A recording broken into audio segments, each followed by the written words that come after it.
तर finally war हे start झालेलं आहे. मी माझ्या व्हॉट्सअप स्टेटसवरती सांगितलं होतं माझ्या परिजनांना की 85% वॉर होणार. मला सगळे म्हणत होते वॉर नाही होणार, परंतु फायनली वॉर झालेला आहे.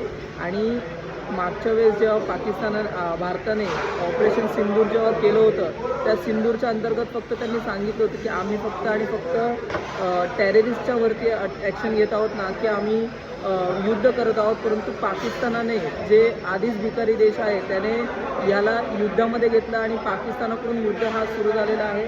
आणि आता फायनली हा युद्ध भारत हा संपवून टाकणार. आणि आता मी एकंदरीत एका हॉटेलमध्ये आहे, देशाच्या मध्यभागी आहे. मला माझ्या सैन्यांवरती भरोसा आहे की ते लोक काहीही होऊन देणार नाही भारताला. आणि भारत हा पॉवरफुल देश आहे, पॉवरफुल नेशन आहे.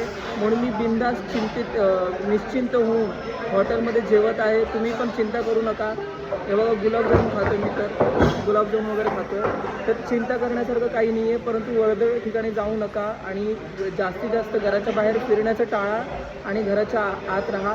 पब्लिक प्लेसेसमध्ये जाण्यापासून टाळा आणि थोडे दिवस भारतीय सैन्याला आणि भारत सरकारला साथ द्या. जय हिंद, वंदे मातरम, भारत माता की जय.